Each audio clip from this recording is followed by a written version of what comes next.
जय हो सावरे नंदलाल की. भक्ती आयुर्वेदा चॅनलवर मी आचार्य कृष्णानंद आज घेऊन आलो आहे एक गोड आयुर्वेदिक उपाय, अर्थात आर्थरायटिसवर गुडघ्यांची दुखणे.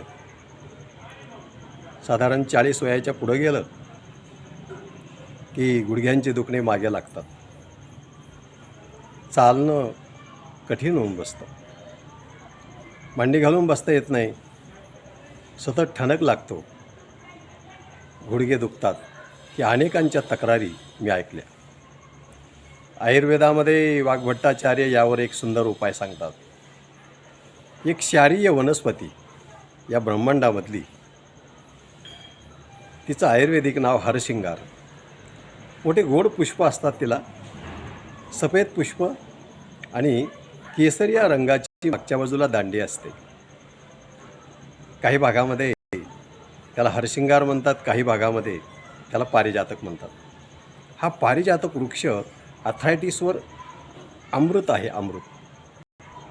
या पारिजातक वृक्षाची कथाही मोठी गमतीशीर आहे. हा मूळचा स्वर्गातला. एकदा देवांवर दानवांनी आक्रमण केलं आणि त्यावेळेस गोपाल श्रीकृष्ण इंद्राला मदत करू लागण्यासाठी युद्धासाठी स्वर्गात गेले. बरोबर सत्यभामा होतीच आणि त्यावेळेस सत्यभामेला देवांवर विजय झाला. भगवान गोपाल श्रीकृष्ण सत्यभामेला घेऊन परत माघारी निघाले तेव्हा इंद्राच्या बागेमध्ये हा वृक्ष सत्यभामेला दिसला. अतिशय गोड असणारा हा वृक्ष पाहिल्यानंतर सत्यभामेने तो भगवान गोपाल श्रीकृष्णांना घ्यायला लावला. भगवंताने तो वृक्ष घेतला, सत्यभामेला घेतलं गरुडावरून. भगवान परत द्वारकेमध्ये आले आणि सत्यभामेच्या दारामध्ये हा वृक्ष लावला. पण या वृक्षाची एक गंमत आहे, वृक्ष लावला होता सत्यभामेच्या दारामध्ये, परंतु फुलं पडायची रुक्मिणीच्या दारामध्ये. असा हरशिंगार अर्थात पारिजातक नावाचा वृक्ष या विश्वातलं ब्रह्मांडामधलं सर्वात क्षारीय असणारा हा वृक्ष आहे, झाड आहे. आर्थरायटिसवर हे अमृत आहे. जर याची 7-8 पानं आणली, ती वाटली आणि ग्लासभर पाण्यामध्ये टाकून ती जर उकळायचं, किती उकळायची? 1 कपभर राहीपर्यंत उकळायची. वाग्भट्टाचार्य म्हणतात असा हा काढा ह्या पानांचा जर तुम्ही घेतला एक 7-8 दिवस, तर 15 दिवसामध्ये, 8 दिवसामध्ये, काहींना 8 दिवसात, काहींना 15 दिवसात निश्चितपणे जबरदस्त याचा उपयोग होतो. आर्थरायटिस नाहीसा होतो. आर्थरायटिस हा दर्द देणारा आहे, अतिशय त्रास देणारा हा विकार सहजपणे एका ह्या साध्या वृक्षाच्या पानाच्या काड्याने जातो.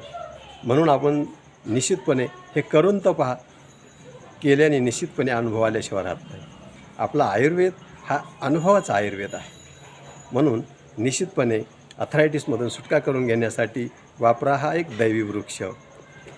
आमचा व्हिडिओ जर तुम्हाला आवडला तर चॅनलला सबस्क्राईब करा, शेअर करा, लाईक करा.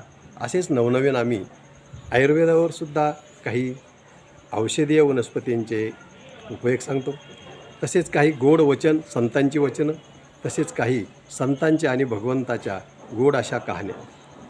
अशा प्रकारे आमचा हा भक्ती आयुर्वेदा चॅनल आपल्याला निश्चित आवडेल अशी आम्ही अपेक्षा करतो.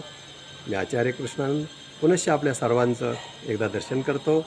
जय हो सावरे नंदलाल की, जय हो सावरे विठोजी लाल की.